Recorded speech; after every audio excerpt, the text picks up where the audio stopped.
नमो अनंतारं नमो सिद्धारं नमो आर्याणं नमो यमो लोये सवसागुणं शुद्धात्मान मणिकांतं साधुमुत्तम मंगलम बंधे संदृष्टि सिद्ध्यर्थम संदृष्ट्यर्थ प्रकाशकम मंगलम भगवान वीरो मंगलम गौतम गणी मंगलम कुंद कुंदाज्यो जैन धर्मो सुमंगलम सर्वमंगल मांगल्यम सर्वकल्याणकारकम प्रधानम सर्वधर्माणां जैनम जयतु शासनम मंगलमय मंगल करण वितराग विज्ञान नमो तायात्मे वै अरहंतादि महान येनात्मा बुद्धितात्मैव परत्वेनेवचा परम अक्षयानंत बोधाय तस्मै सिद्धात्मने नमः।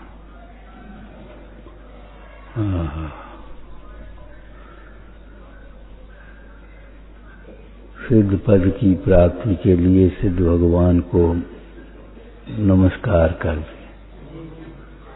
कोई लौकिक काम सिद्ध करने के लिए नहीं, सिद्ध पद की प्राप्ति के लिए सिद्ध भगवान को नमस्कार करते, अर्थात अपने को सिद्ध स्वभावी अनुभव करते हैं। सिद्ध स्वभावी अनुभव करते हैं माने अशरीर देखते हैं, अमूर्तिक देखते हैं, आनंद स्वरूप देखते हैं, बिना विषयों के सुख, बिना इंद्रियों के ज्ञान।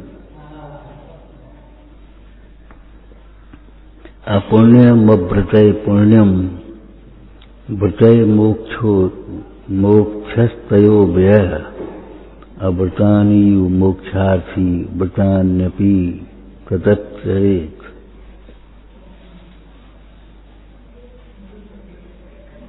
अव्रतों से पुण्य होता है,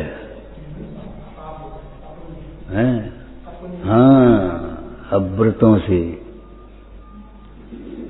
अव्रत से पाप होता है।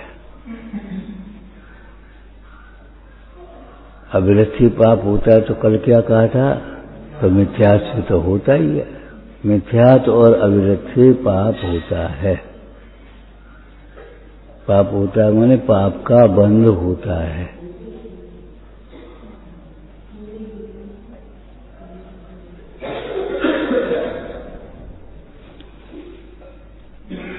अव्रत अर्थात हिंसा, झूठ, चोरी, कुशील, परिग्रह का त्याग नहीं होना। त्याग नहीं होना। जिसको अव्रत होता है उसको पाप होता है। माने पाप चल रहा है, ये ध्यान रखो। जब तक पापों के त्याग की प्रतिज्ञा नहीं है, पापों के अभिप्राय के त्याग पूर्वक पापों के त्याग की प्रतिज्ञा नहीं है, मिथ्यात्व के त्याग के बिना पापों का त्याग भी स्थूल रूप से कर दें तो अव्रत का त्याग नहीं हो जाएगा। पापों का अभिप्राय माने ये पाप का उदय तो दुख रूप जीव को लगता है, लेकिन पाप का परिणाम दुख रूप नहीं लगता। उसमें हिंसा में आनंद मानता। तकलीफ तो तब होती है जब अपनी कोई हिंसा करे, अपने को सतावे, मारे, दुख देवे, तब अपने को पाप लगता है, दुख लगता है।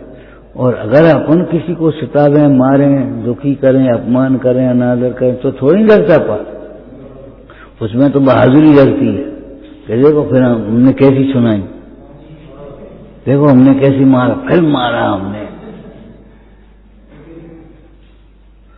कोई अपने को मारे, सतावे, दुख देवे तो अपन को दुख लगता है, और अपन किसी को मारे, सतावे, दुख देवे तो थोड़ी लगता है।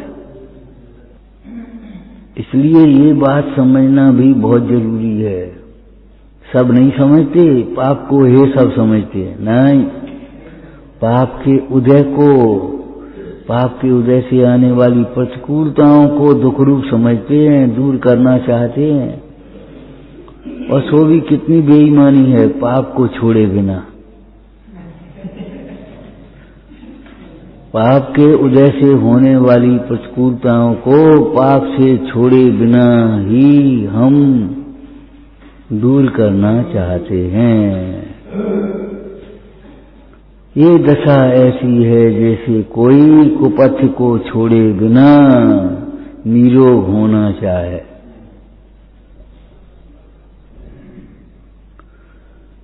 भगवती आराधना में बड़ी सुंदर एक चर्चा आई सवेरे, तुम्हें सुनाई भी थी हमने। जैसे किसी को कांटा लग जाए तो जब कांटा न निकाला जाए तो अब तक उसकी पीड़ा दूर नहीं होती।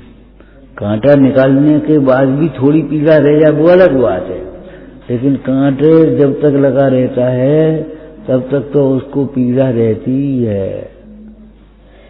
इसलिए निकालने में लापरवाही नहीं करना चाहिए। अरे उसके निकालने में कष्ट भी लगे तो सहन कर लेना चाहिए। धर्म के मार्ग में परिचय भी आए तो सहन करना चाहिए। वहां दृष्टांत तो दूसरी प्रसंग में है, आलोचना के प्रसंग में। जैसे कोई शरीर में लगी हुई शल्य को, द्रव्य शल्य को, कांटे को जब तक निकाले न तब तक उसकी पीड़ा दूर नहीं होती। शल्य निकालने पर ही उसकी पीड़ा मिटती है। ऐसे ही मन की शल्य जब तक नहीं निकलती, मन के दोषों की आलोचना नहीं करता, तब तक इस जीव को निरंतर दुखी ही बना रहता है। सदोष आलोचना है। भीतर के मन के भावों की पूरी ढंग से आलोचना नहीं करना, छिपा जाना, कुछ कहना कुछ छिपा जाना। उसकी 10 भेद हैं। स्थूल स्थूल कह देना जो सबको मालूम पड़ जाए, और जिसको किसी को मालूम नहीं वो मत नहीं कहना। सूक्ष्म दोष, बादर दोष, अकंपित दोष, ऐसे सब दोष दिए हो तुम। अपने सूक्ष्म दोषों को कह देना और बड़े बड़े दोषों को छिपा जाना, गोल कर देना।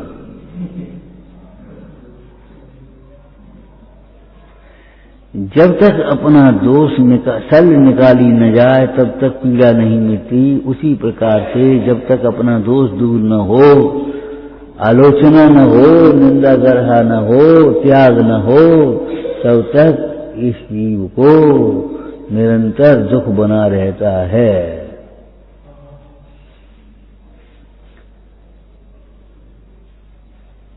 जो निरंतर भीतर जागृत बनी रहती है उसका नाम संज्ञा कहते हैं। जो इच्छा निरंतर जागृत बनी रहती है और प्रसंग पढ़ने पर ऊपर प्रकट हो जाती है।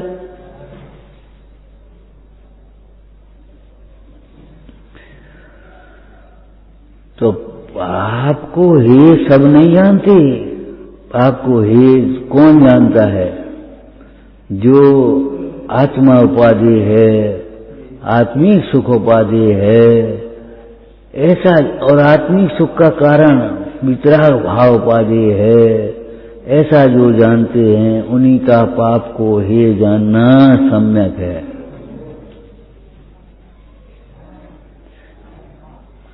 जो आत्मा उपाधि है, अतीन्द्रिय सुख उपाधि है, अतीन्द्रिय ज्ञान उपाधि है, ऐसा नहीं जानते। वे पाप को हे नहीं जानते। कहते तो हैं, कह लेते पाप को हे तो सब जानते हैं, तुम ही नहीं जानते, सब क्या होगा?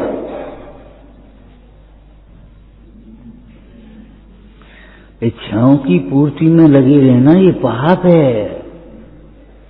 इच्छाओं की पूर्ति होने पर सुख मानना ये पाप है।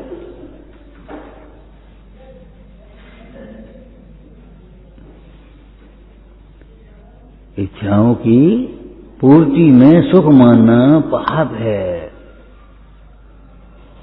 टोडरमल ने एक पाप और कहा, बोलो।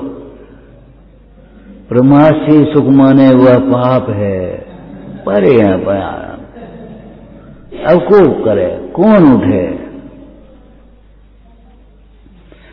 प्रमाद से सुख मानते हैं वे सब के सब पाप में जीवन गंवा रहे हैं।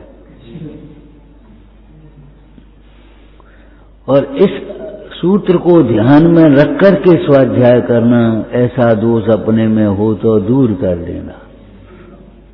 औरों के ही दोषों की निंदा करने से जीव धर्मात्मा नहीं होता, अपने दोषों की निंदा करने से जीव धर्मात्मा कहा जाता है। व्यवहार में धर्म कहता उसे, धर्म का अंग है वो। क्या? अपने दोषों की निंदा कर, दूसरों के दोषों को ही देखता रहता है, दूसरों के दोषों की निंदा करता रहता है, वह तो पापी है।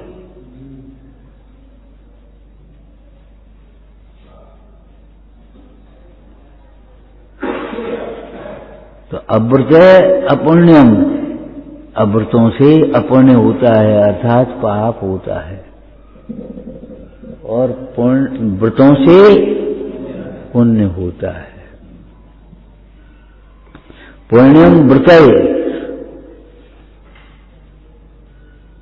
अब बताओ हम क्या मानते हैं? व्रतों से धर्म मानते हैं।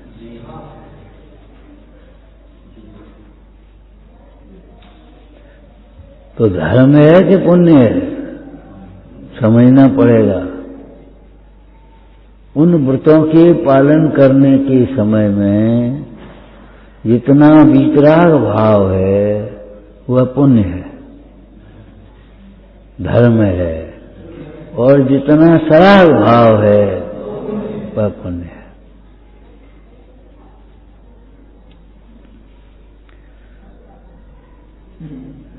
जैसी अनुव्रतों की चर्चा आपको बताई थी, जो संकल्पी हिंसा का त्याग है वह तो धर्म का अंग है, और विरोधी आगामी उद्योगी हिंसा नहीं छूटी वो पाप है। और उस संकल्पी हिंसा के त्याग के विकल्प जो चल रहे, रक्षा के विकल्प, बचाने के विकल्प, ये सब पुण्य में चले आए।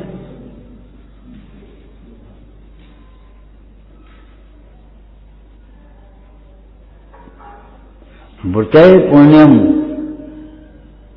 व्रतों से पुण्य होता है। पूरा वाक्य बोलो।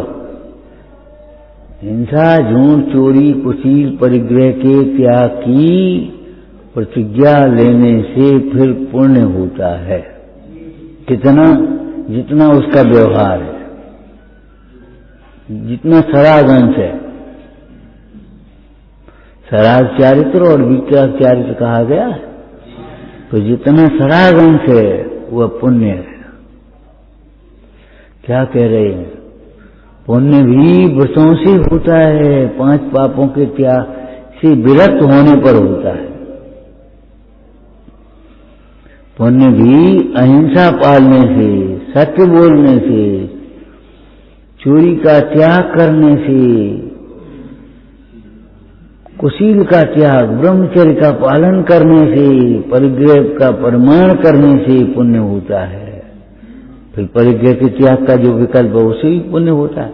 फिर भगवान ये परिग्रह कब छूटे? पुण्य होगा इस विकल्प से। और जब परिग्रह छूटेगा तो धर्म होगा। इस जीव को इसका मतलब क्या हुआ? बोलो। भाव शून्य केवल बाह्य क्रिया से पुण्य भी नहीं होता। भाव शून्य केवल बाह्य क्रिया से पुण्य भी नहीं होता।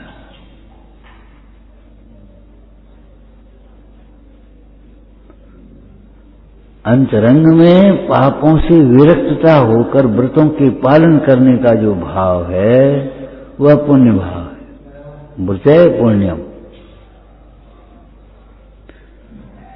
और पुण्य के उदय से बाह्य अनुकूल सामग्री मिलती है। योग्य इच्छाओं की पूर्ति होती है।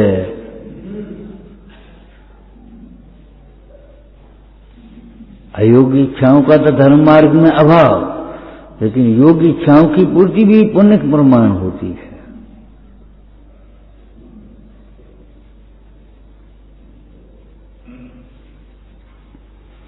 अनुकूल संयोग सामग्री मिलती है। आपने पढ़ा होगा, विपदाएं पाप की अनिवार्य है, बाह्य संपदाएं पुण्य की अनिवार्य है, और आत्म संपदा समता की अनिवार्य है।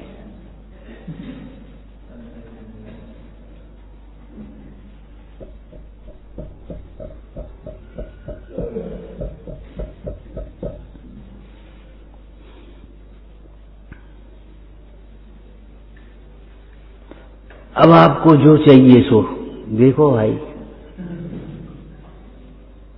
परमात्मा प्रकाश में क्या आया कि जीवों के घात से नरकादिक होते हैं, जीवों की रक्षा से पुण्यादिक होते हैं, स्वर्गादिक होते हैं। अब तुझे जो इष्ट हो उसी रूप प्रवृत्ति कर।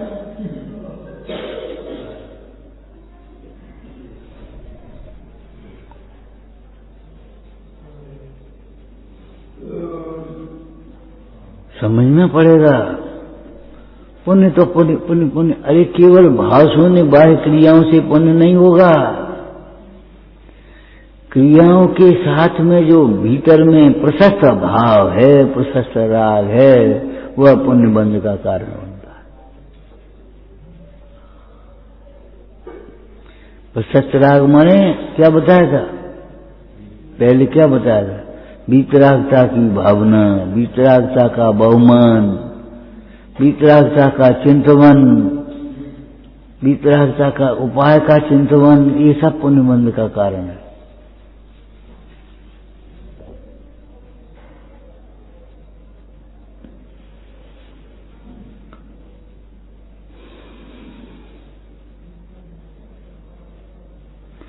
धर्मानुराग से पुण्य हुआ, अनुराग आना चाहिए। वह धर्म धर्म के फल विषय परते प्रीत विशेष,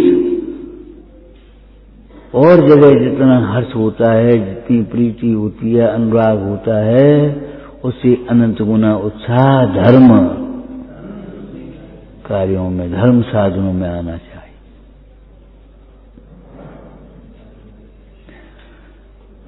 अब दूसरों के पुण्य के उदय को देख करके जीव ईर्ष्या तो कर लेता है, दूसरों के पुण्य उदय की सामग्री को देख करके ये तो सोच लेता है ऐसी सामग्री मुझे मिल जाए, अभिलाषा निदान तो कर लेता है, परंतु बिना पुण्य भाव के वह निदान सफल कैसे होगा, इच्छा पूरी कैसे होगी? ईर्ष्या करने से तो और पाप होता है। इसलिए हे भव्य, तुम दूसरों की विपदाओं को देख करके, क्या कहा, दूसरों की विपदाओं को देख करके पापों से भयभीत होना, सावधान रहना। ऐसे परिणाम अगर पाप के तुम्हारे जीवन में आ जाएंगे, कैसे? पर से भले बुरे के परिणाम, किसी का बुरा करने का परिणाम, ईर्ष्या द्वेष के परिणाम, असत्य बोलने का परिणाम, चोरी करने का परिणाम, भोगों का परिणाम और परिग्रह का परिणाम। परिमाण नहीं, परिमाण, परिणाम। परिमाण अलग है, सीमा।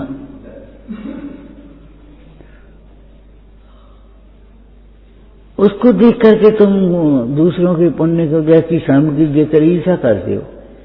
अरे तुम उसके वृतय पुण्यम,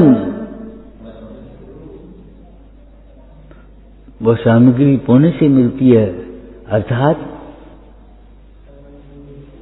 नास्ती बोलो, न पुण्यवानों को देखकर ईर्ष्या करने से मिलती है और न भोग की चाह से मिलती है, सामग्री की चाह से मिलती है। पाप तो तुम कह देते, तुम तो अपनी भाषा बोलते पंडिताई की, भाई हम क्या करें। हम फिर बेल बेल कहते स्वाध्याय में अपने दोषों पर चोट डालो, ज्ञान घन घन बजावे, घन की चोट पड़ना चाहिए। मूसलाधार जैसी वर्षा होती है, उसमें ओले कैसे लगेंगे सिर पर पड़े तो जैसे हथौड़ी लग रहे हो।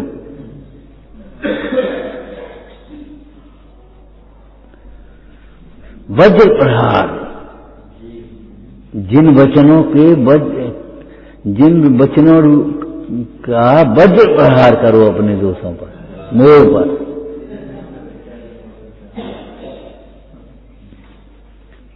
लिखा है जयंतराज ने, वज्र कर्म शिखर को वज्र है।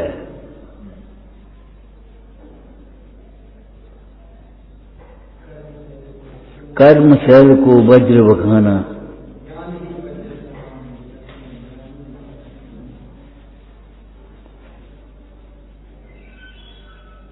तो वज्र प्रहार करो। हो ऐसा दोस्त तो मेरे में, मैं भी पर को अपना मानता हूं, मैं भी अपने को शरीर रूप जानता हूं, मैं भी कर्तृत्व के नशे में पड़ा हूं, मैं भी संयोगों में अपने स्वभाव को भूल जाता हूं। ओ बस भूल गए।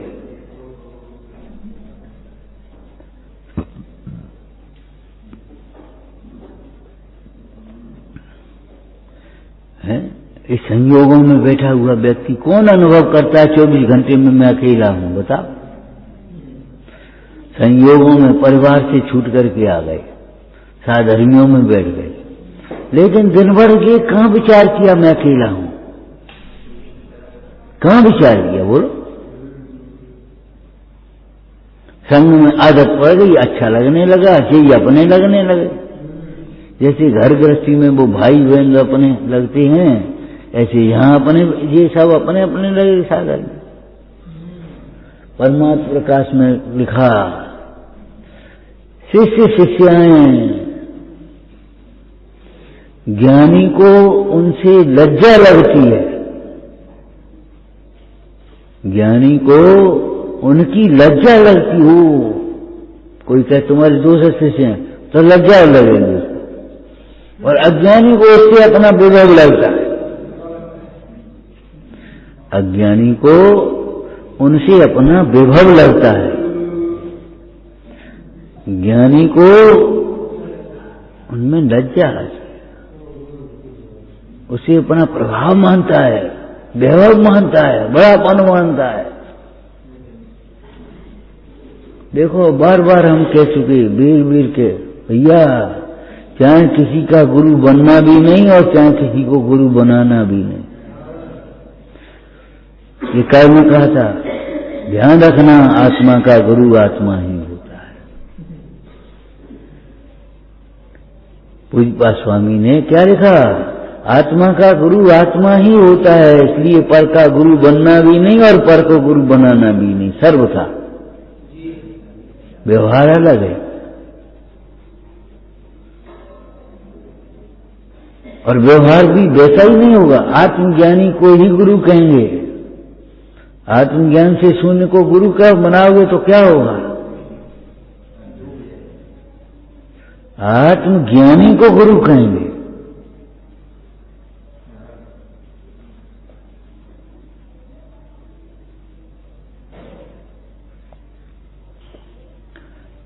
कौन को ध्यान रहती है हम अकेले हैं, और ऐसे अकेले कह देते हैं, बात अलग है। शरीर सहित अकेले के शरीर रहित अकेले, पहले ये बता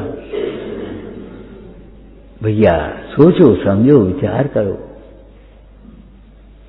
जो अंतर में ये अभिप्राय चल रहा है मैं शरीर सहित अकेला हूं, ये भी चले तो भी मिथ्या है। शरीर रहित अकेला, कर्म रहित अकेला, राग आदि विकल्पों से रहित अकेला, सदा अकेलो चेतन एकता माही गुण बसत अनेक, अनेकांतात्मक ज्ञान मात्र आत्मा, अकेला अकेला अकेला। ये मत भूल जाना हम अकेले हैं, ये तुम्हारे दुख को नहीं बांध पाएगा पड़ोस में बैठा हुआ।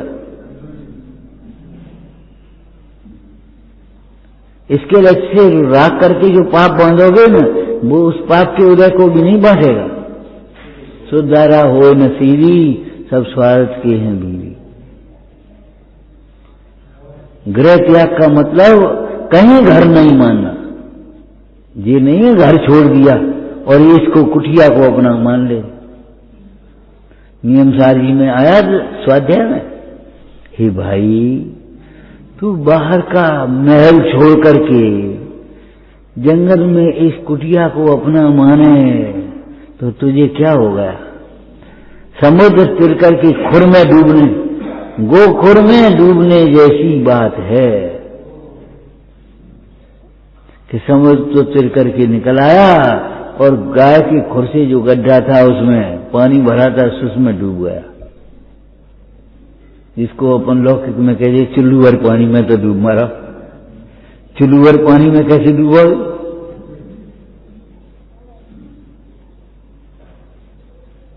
मतलब बिना डूबे डूबे ऐसी बात है।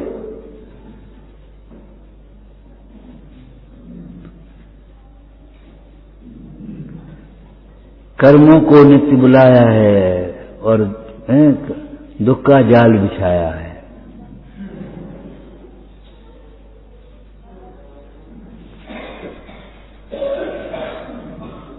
जितनी भी हमारी विपदाएं हैं, जितने भी विघ्न हैं, जितनी भी बाधाएं हैं, वे सब की सब, चाहे मनुष्यकृत हों, चाहे पशुकृत हों, चाहे देवकृत हों, अरे अपने कर्मकृत हैं।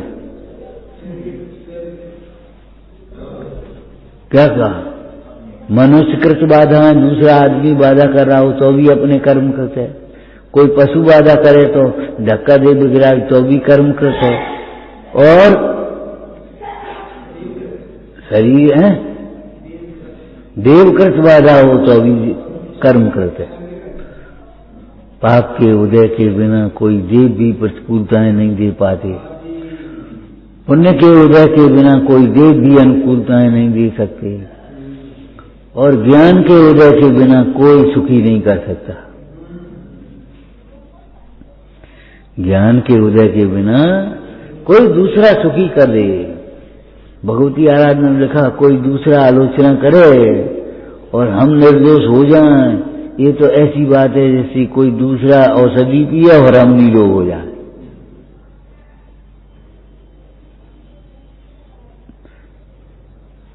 ये संकोची वृत्ति इसमें नहीं रखना चाहिए। अब क्या कहें, कछ नहीं कह दिए, कल कह दिए नहीं। सच समागम का, प्रत्यक्ष समागम का तो ये मूल लाभ है कि निरंतर अपने दोषों की आलोचना की जाए और उन दोषों को दूर करने का उपाय किया जाए। नहीं तो प्रत्यक्ष लाभ से क्या मतलब निकाल। परोक्ष भी प्रवचन तो हो, कैसे तुम सुन लो घर बैठे।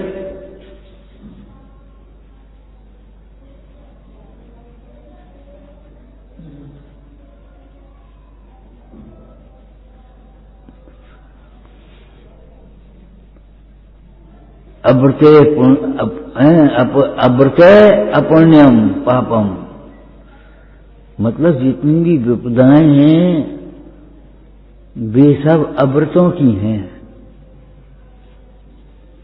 जितनी भी झंझटें हैं वे सब पापों की झंझटें हैं। जिसको एक बार आहार लेना है उसको कितनी के अंदर है? बहुत कम। और जिसको 2 बार लेना है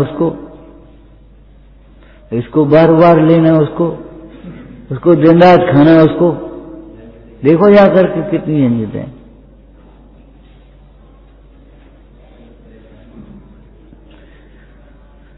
परिग्रह हमारे भोगों का है। सम्यसार जी में तो इच्छा परिग्रह, अनिच्छक कहा परिग्रही, अनिच्छक को अपरिग्रही कहते हैं।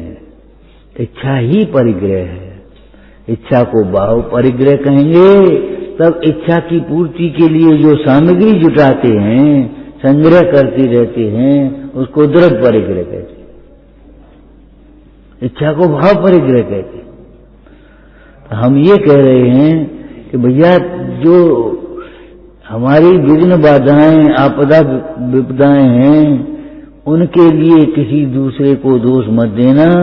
स्वयं कर्मकृत जान करके उनकी कर्म की निजरा करने का उपाय करना। जो बिना पाप छोड़े पाप के दूर करना, दुखों को दूर करना चाहता है, उसका दुख दूर कभी नहीं होता। बिना पाप छोड़े दुख दूर करना चाहता है। ऐसे ही बिना पुण्य किए हुए अनुकूलता चाहता है। और पुण्य कैसे होगा? ये सोच लेता मैं पूजा कर ली, मैं दान पुण्य कर लो। अरे यहाँ तो अभिमान से करेगा तो पाप भी बन जाएगा, ध्यान रखना। मुख्य पुण्य की धारा ये है व्रतों का पालन, हिंसा, झूठ, चोरी, कुशील, परिग्रह आदि से पापों से विरक्त होना। विरति व्रतम, विरति व्रतम। अब जब ये पालन करने की जब बात आती है, उसका त्याग किया तो मारने का त्याग हुआ, लेकिन अभी बचाने के भाव का त्याग नहीं, इसलिए वो पुण्य है। झूठ बोलने का भाव का तो त्याग किया, लेकिन अभी सत्य बोलने के भाव अभी बाकी है, राग बाकी है, वो पुण्य है। चोरी में बिना दिए हुए लेने का भाव त्याग कर दिया, लेकिन देने पर लेने का भाव बाकी है, अभी कोई दे दे तो ले ले।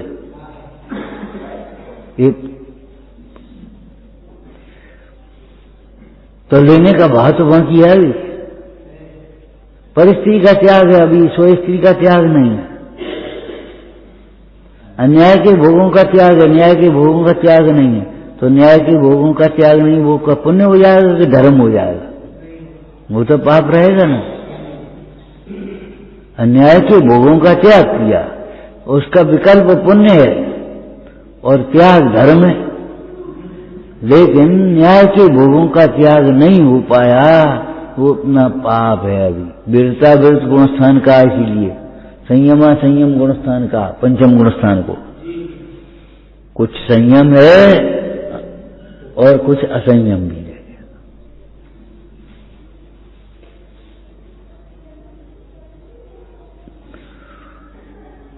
तो जैसे दूसरों की, अपनी विपदाओं के लिए, विघ्न बाधाओं के लिए दूसरे को दोष नहीं देना चाहिए।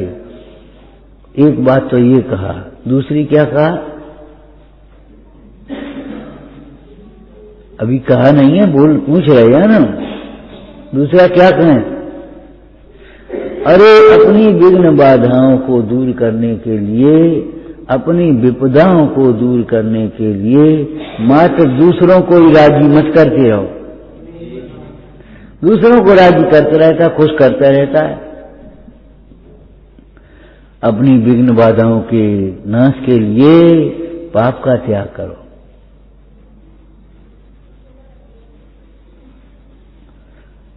ऐसे ही पुण्यवानों की विभूतियां देख करके ईर्ष्या मत करते रहो। उनकी पद प्रतिष्ठा हो, चाहे उनकी संपदा हो, अभिलाषा ही मत करते रहो। पापों को त्याग करके व्रतों में परिवर्तन करो। उससे पहले मिथ्यात्व का त्याग करो, क्या होगा? पाप से सुख होता है ऐसा इतना छोड़ दो। पहले इच्छाओं की पूर्ति से सुख होगा, कभी नहीं होगा। इच्छाओं की पूर्ति से नई इच्छा पैदा हो जाएगी, नवीन नवीन इच्छाओं का जन्म होगा। इच्छाओं की पूर्ति कभी इच्छाओं के अभाव का कारण नहीं बन पाएगी। बड़ी मर्म की बात है, याद रखने लायक बात है। जो यदवा तदवा इच्छाओं की पूर्ति करने में लगे रहते हैं, छल प्रपंच से राजी करके किसी को, वे पाप ही बांधते निरंतर।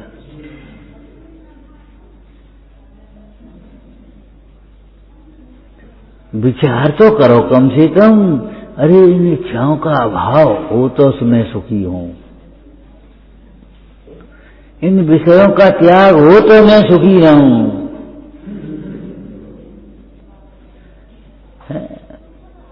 इन विषयों का त्याग हो तो मैं सुखी हूं, विषयों से सुखी हूं, ये कौन सी बात? ये तो मिथ्यात्व।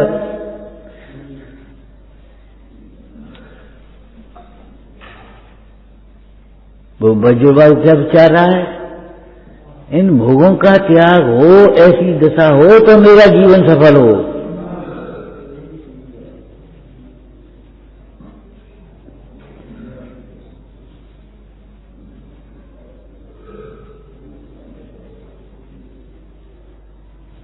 तो हे भाई, दूसरे पुण्यवानों की विभूतियां देख देख करके ईर्षा मत करते रहो, अभिलाषा नहीं मत करते रहो। उनके लिए ये विचार करो, ये विभूतियां पुण्य के उदय से मिलती हैं। परंतु टोडरमल जी ने क्या लिखा, परंतु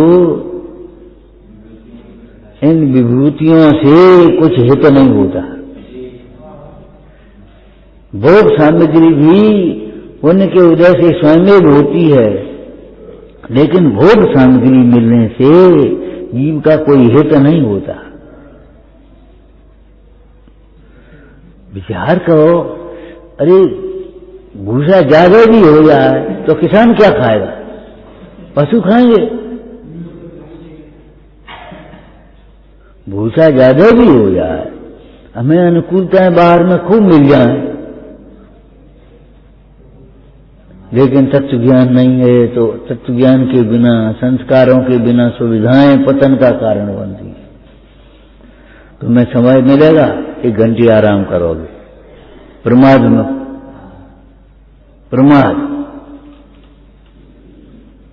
जल्दी सो जाओ, विकथा करने लगो। अरे भाई, अगर तुम्हें समय ज्यादा मिल भी गया तो क्या करोगे? स्वाध्याय कितना करती हैं? स्वाध्याय की रुचि वाले अब क्या करें, तुम जितना स्वाध्याय करते हो तुमसे ज्यादा स्वाध्याय करने वाले गृहस्थों में मिल जाएंगे। ले रोटी भी बना लेंगे, काम भी कर लेंगे और अपना स्वाध्याय भी कर लेंगे। और तुम खाली 1 घंटा स्वाध्याय करो और बस छुट्टी भाई। ये बड़ी दयनीय दशा है। अगर बना बनाया भोजन करते हो तो भोजन बनाने में जितना समय लगता है उतना समय तो इस स्वाध्याय और ध्यान के लिए, धर्म प्रभावना के लिए लगाना चाहिए।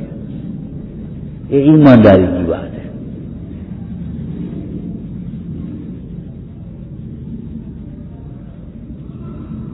ये ईमानदारी की बात है। जितना भोजन कमाने के लिए बनाने में समय लगता है ना, उतना आपको लगाना चाहिए आराधना और प्रभावना में।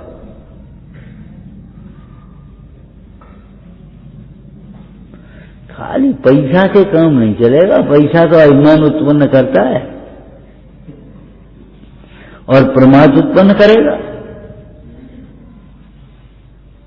तो भैया 50 रुपए थाली दे दी भोजनालय, होटल है का 50 रुपए से भोजन हो जाएगा का? होटल थोड़ी है, दुकान थोड़ी है भोजन की। तुम्हारी आज की भाषा में कैंटीन कि पैसा दिए सो अपने खत्म, पैसा से ही सब काम हो जाएगा। अरे नहीं भाई, उस भोजन का सदुपयोग करना चाहिए। जितना समय उसमें लगता बना उतना आप पूजा में, अपने स्वाध्याय में, चिंतन में, मनन में, सेवा में, शुश्रूषा में, वैयावृत्ति में लगो।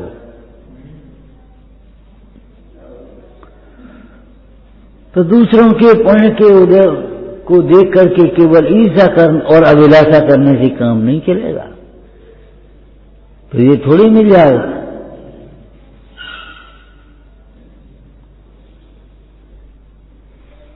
विचार करो। एक बार उसमें कौन सा है, सुकुमार चरित्र, उसमें एक दृष्टांत आया। 2 मित्र थे, तो 2 मित्र, बहुत मित्रता थी। एक मित्र एक दिन बड़ा उदास था। क्यों भाई, क्या बात है? दूसरे मित्र ने पूछा तो उसने कह दिया निर्लज्ज होकर के, मैं तेरी स्त्री को देख करके विमोहित हो गया हूं, इसलिए मैं दुखी हूं। अच्छा, तो इसमें क्या है, हम अपनी स्त्री तुझे दे देंगे। तो अपनी स्त्री से कहा, जाओ तू उसके पास जा। अब कैसे जाए?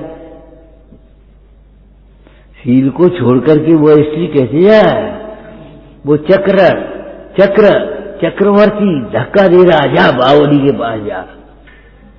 बावली के पास कैसे जा? लौट के वहीं आ गया भरत के पास।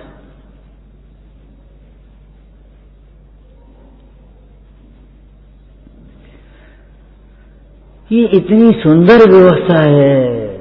तुम्हारे पुण्य की सामग्री हमारे पास नहीं आएगी चाहने पर भी, और तुम्हारे देना चाहो तो भी नहीं दे पाओगे।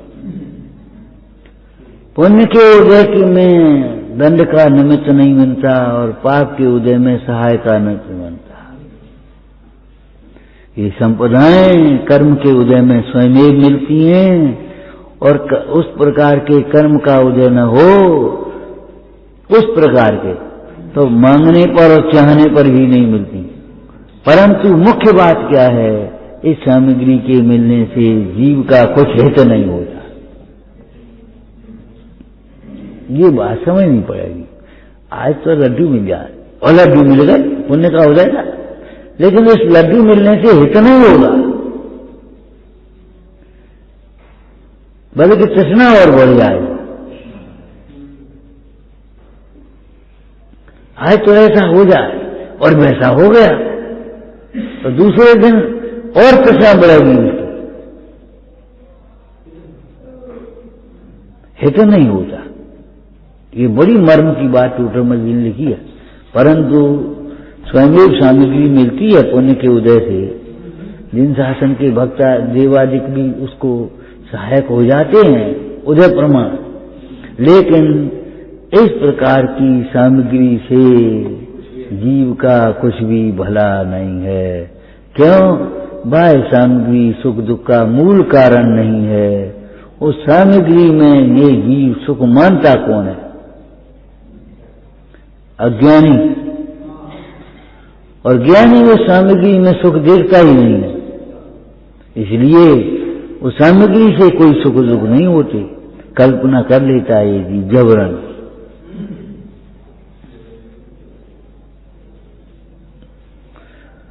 व्रतः पुण्यम, व्रतों से पुण्य होता है। अर्थात क्या कहा हमने नास्ती से? नास्ती से क्या कहा? केवल भाव शून्य बाह्य क्रियाओं से पुण्य नहीं होता। देने से पुण्य होता है कि नहीं? तो गाली दे दो, चलो भाई किसी को रोटी दे दो, लेकिन अभिमान से देना पुण्य नहीं होगा। ध्यान रखना, अभिमान से रोटी देने से पुण्य नहीं होगा। ये हम क्या कह रहे? पुण्यानुबंधी पुण्य नहीं होगा, पापानुबंधी पुण्य होगा। उस समय रोटी खिलाने पर भी अभिमान से ही सही रोटी तो खिला रहा होगा। उसने 5 लाख रुपए दिए, नाम के लिए ही दिए, चलो दिए तो बेईमान ऐसा देता ही नहीं है।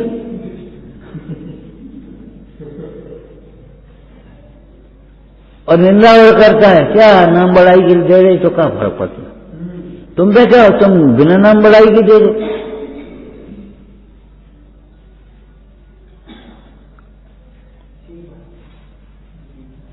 धर्मात्मा की सहाय करने का, सामग्री देने का बिना कहे हुए अभ्यास करना, अपनी गरज समझ करके। धर्मी जीव हमारे याचक नहीं होते। चौथे गुण स्थान वाला भी याचना नहीं करता, याचक नहीं होते। इसलिए आपको ये बिना मांगे बिना स्वयं सोच करके आपको देना पड़ेगी सामग्री, तब आप पात्र दान कर पाओगे। बिना सोचे बिना मांगे देना पड़ेगा, तब आप पात्र दान कर पाओगे। और नहीं तो पात्र दान तो नहीं होगा, कोई लूटेगा वैसे ही। क्या नाम का लोभ दे करके लूट ले जाएगा तुम्हें, और क्या करेगा? धर्म का लोभ, नाम का लोभ, अच्छा आपका नाम रहेगा, आपका नाम बना रहेगा, आपकी पटिया लगवा देंगे, आपकी घोषणा कर देंगे, आपको ऐसा कर देंगे, बना देंगे, आपको ये कर देंगे, ओ खत्म मामला। ये कह रहे हैं पापों के त्याग के बिना, अथवा अब हम और दूसरी भाषा बोल रहे, पापों के त्याग रूप परिणाम के बिना केवल बाह्य क्रिया मात्र से सुख नहीं होता, पुण्य भी नहीं होता। इसीलिए हमारी जितनी भी धार्मिक क्रियाएं हैं, चाहे पूजा की हो, चाहे सामायिक की हो, चाहे उपवास की हो, चाहे स्वाध्याय की हो, पापों के त्याग की प्रतिज्ञा पहले किया।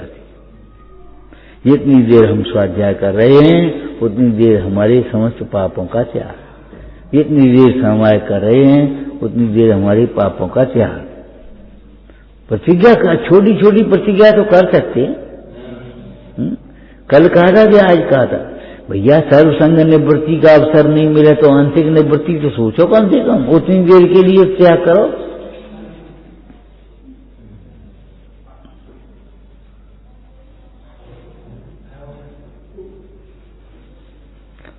मोक्ष कैसे होता है? दोनों के व्यय से। व्रतों से पाप होता है, व्रतों से पुण्य होता है, और दोनों के त्याग से, दोनों के त्याग से का मतलब पापों का भी त्याग और व्रतों का भी त्याग। एक सा शब्द मत लगा देना, व्रतों के विकल्प का त्याग। विकल्पों व्रतों के साथ में बरतने वाले राग का त्याग, प्रशस्त राग का, उस दोनों के त्याग से। व्रत थोड़ी छूटते हैं, सिर्फ भगवान व्रती है क्या व्रती? बताओ आप क्या करोगे? व्रती है, परम व्रती है, विकल्प का त्याग हो गया।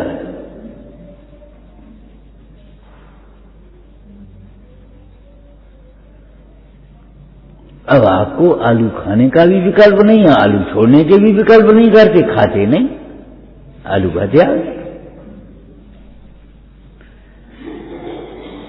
जब जिस दिन नियम दिया था उस दिन 2-4 दिन विकल्प करने में, भले आलू नहीं खाना, आलू नहीं खाना, आलू नहीं खाना, हम आलू नहीं खाते, हम आलू नहीं खाते। अब तो कोई बात ही नहीं, ना कोई देता है ना लेता है, न खाने का विकल्प आता, ना स्वाद आता, ना कुछ पता नहीं।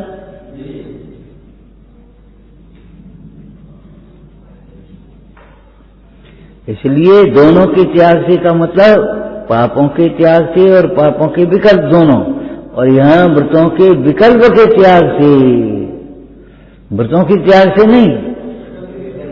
जैसे दृष्टांत बोलो कैसे, ये अर्थ क्यों लगा दिया? जैसे कायोत्सर्ग में काया का त्याग नहीं है, काया के ममत्व का त्याग। कायोत्सर्ग का अर्थ काया का त्याग नहीं, काया का त्याग तो मरण के प्रसंग में होता है, काया के ममत्व का त्याग। और काया का त्याग मरण के प्रसंग में होता है, वहां कायोत्सर्ग कहां कहा जाता है? समाधि मरण में अलग बात है। इसलिए कायोत्सर्ग का अर्थ काया का उत्सर्ग नहीं, काया के ममत्व का उत्सर्ग। ऐसे व्रतों के त्याग का मतलब व्रतों का त्याग नहीं, व्रतों का त्याग, व्रतों के विकल्प का त्याग, व्रतों के पक्ष का त्याग, विकल्पों के राग का त्याग, विचारना। ओम नमः। हे जिनवाणी भारती तो जपूं दिन में, जो तेरी शरणा गए तो पावे सुख ते।